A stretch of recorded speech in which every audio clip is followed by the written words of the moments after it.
दोस्तों, मैं आपको सुना रहा हूं अपनी लिखी कहानी ट्रेंडिंग हूं मैं।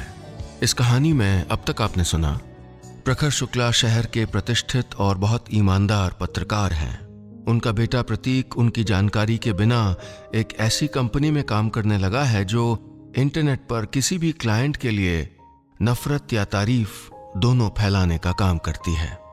उनकी बेटी प्राची यूनिवर्सिटी में प्रेसिडेंट के पद के लिए चुनाव लड़ रही है और उसके जीतने की बहुत संभावनाएं हैं। एक रात उनका मुख्य प्रतिद्वंदी यूनिवर्सिटी का प्रेसिडेंट रिपुदमन सिंह उसकी गाड़ी को अपने बहुत से साथियों के साथ घेर लेता है, हिंसा करने वाला होता है और ये भी धमकी देता है कि वो प्राची पर एसिड से अटैक कर देगा। लेकिन पिता और बेटी मिलकर उस वीडियो को सोशल मीडिया पर डाल देते हैं और वो वायरल हो जाता है। लाखों लोग प्राची के समर्थन में आ जाते हैं। अपने बेटे का सच मालूम हो जाता है। अब आगे। पिकू, आईएएस की क्लासेस कैसी चल रही हैं? अगली सुबह नाश्ते की मेज पर प्रखर शुक्ला ने प्रतीक से पूछा। ठीक चल रही, उसने नजरें न मिलाते हुए ब्रेड पर आंखें गड़ाए हुए कहा। यह नहीं कहा कि जी पापा जी एकदम ठीक चल रही हैं। मेरी ओर देखो, शुक्ला जी ने कहा शांत भाव से। कल मैं कुछ ढूंढने गया था तुम्हारे कंप्यूटर में, तो तुम्हारा ट्विटर अकाउंट, तुम्हारा फेसबुक सब देखा। आपने मेरा कंप्यूटर ऑन किया? किससे पूछ के? तुम्हारा बाप हूं, पूछने की जरूरत नहीं है। इतना मॉडर्न नहीं है अभी ये घर। क्या देखा आपने? यही कि नौकरी लग गई है, यही कि कैसे किसी भी आदमी को माँ की बहन की गालियां देना सीख गए हो। जो बातें डाइनिंग टेबल पे कहने की हिम्मत नहीं होती, वो पब्लिक प्लेटफॉर्म पे कहना सीख गए हो। जानते हो ये धीरे धीरे तुमको कैसा इंसान बना रहा है। क्लाइंट के खिलाफ जो बोलेगा उसको मुंह तोड़ जवाब देंगे बस, चाहे क्लाइंट कोई भी हो, अच्छा बुरा बेईमान कोई भी। हाँ, चाहे क्लाइंट कोई भी हो। यही नौकरी करता हूं मैं। आप भी जिसकी नौकरी करते हैं उसी का कहा करते हैं ना। I am just doing my job. Prateek ने जिंदगी में पहली बार अपने पिता से आंखों में आंखें डालकर ऐसे बात की थी। वो उठकर चला गया।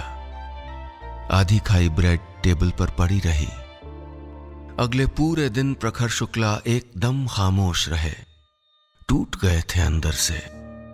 हाईकोर्ट जज स्वर्गीय बद्री नारायण शुक्ला का बेटा और प्राची शुक्ला का बाप आज अपने बेटे से यह सुन रहा था, खामोश।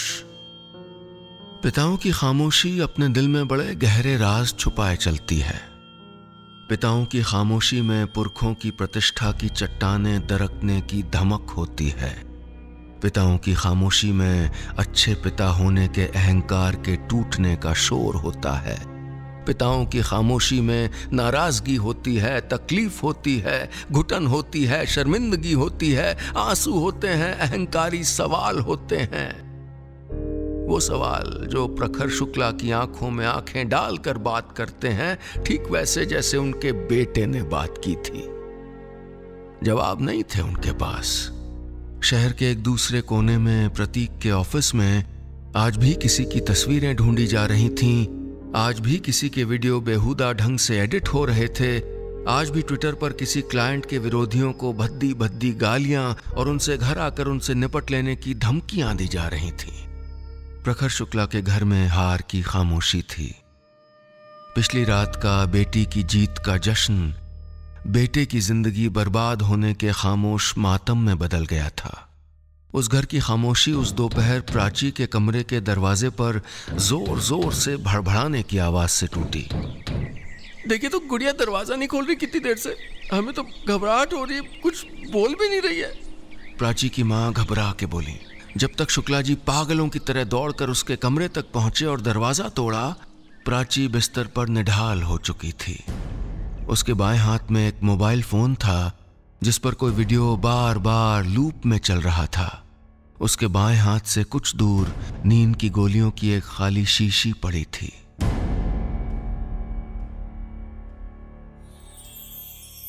तारीफ करें, शिकायत करें, लेकिन अधिकार से बताइएगा कि हमारी कहानियां आपको कैसी लग रही हैं।